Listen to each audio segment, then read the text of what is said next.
Et si le vrai problème, ce n'était pas la vitesse, mais seulement la moitié de l'équation? Aujourd'hui, on va décortiquer un cadre de pensée pour les leaders, un guide conçu pour transformer la complexité en clarté et une vision en réalité.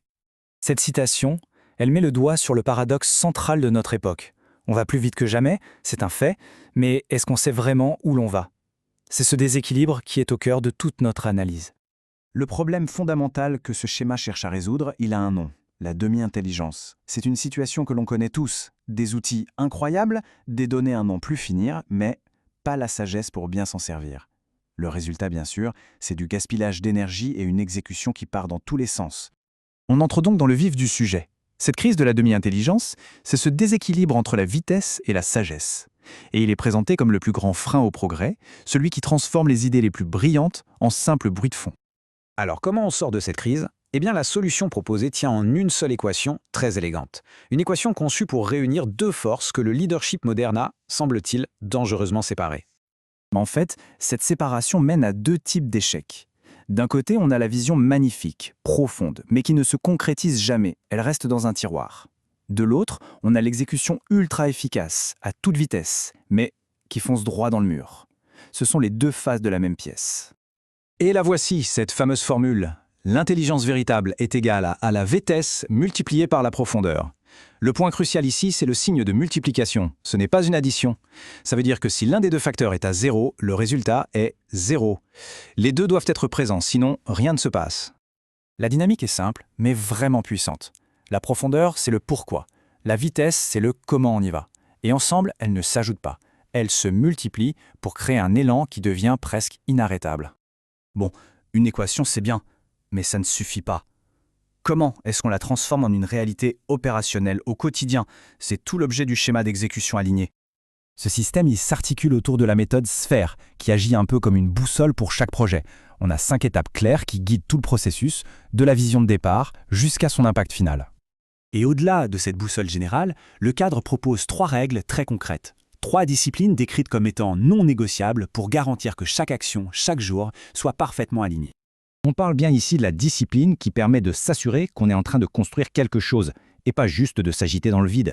Ce sont 3 principes que les leaders peuvent appliquer immédiatement pour que l'énergie ne se disperse pas. La première règle, c'est un filtre. Un filtre simple mais redoutable. Avant de lancer une tâche, avant chaque dépense, il faudrait se poser cette question. C'est une barrière incroyablement efficace contre les distractions et la pensée à court terme. Si la réponse n'est pas un oui franc et massif, alors c'est du bruit. La deuxième règle, elle, est conçue pour éviter un écueil très courant. On investit des fortunes dans les outils, les infrastructures, les fameuses pierres, mais on oublie les personnes qui doivent les utiliser. Le résultat? De superbes investissements qui ne servent à rien. La solution est donc la règle du 50-50. Pour chaque euro investi dans le matériel, 1 euro doit être investi dans l'humain, la formation, l'accompagnement, la culture d'entreprise. C'est la seule façon de garantir un changement qui dure, de s'assurer que la machine et son pilote évoluent au même rythme. La troisième règle s'attaque à un autre gaspillage massif, celui de ne pas apprendre de chaque action. Chaque échec, c'est une leçon qui a été payée au prix fort. Ne pas en extraire la valeur, c'est un peu comme jeter de l'argent et de l'énergie par les fenêtres. Pour y remédier, voici le système zéro déchet. Chaque action est traitée comme une expérience. On capture les données, on analyse ce qui a marché et ce qui n'a pas marché, et surtout, on réinvestit immédiatement la leçon dans le cycle suivant. C'est un moteur qui apprend tout seul et qui transforme l'énergie dépensée en avantage cumulatif. Mais attention, tous ces outils, toutes ces règles ne sont pas une fin en soi. Ils servent un objectif bien plus vaste que le succès d'une personne ou d'une entreprise. Ils sont un appel à la construction, mais à l'échelle collective. Et là, la vision globale devient audacieuse. Le postulat, c'est que notre société traverse une sorte de Moyen-Âge social. On a la technologie pour résoudre nos plus grands problèmes, mais on est paralysé par nos divisions, notre manque de vision commune. Appliquer l'intelligence véritable serait le moyen de dépasser cet état. Parce qu'au final, le but ultime n'est ni le profit, ni le pouvoir. C'est la construction. Une construction qui a du sens, qui sert l'avenir. La seule vraie mesure du succès, c'est ce qu'on laisse derrière nous pour la prochaine génération. Et c'est ce que les sources appellent le mandat de la meute. L'idée est simple. La discipline individuelle, quand elle est pratiquée avec une telle rigueur, ne reste jamais isolée.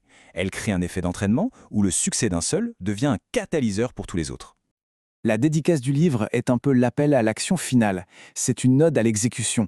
Parce qu'à la fin, ce qui compte, ce n'est pas juste d'avoir des idées, c'est de les transformer en réalité. C'est l'acte de construire qui fait toute la différence. Ce qui nous laisse avec cette question finale, un défi pour nous tous. La distinction entre être occupé et construire est vraiment au cœur de ce schéma. Alors où va notre énergie? C'est peut-être la question la plus importante.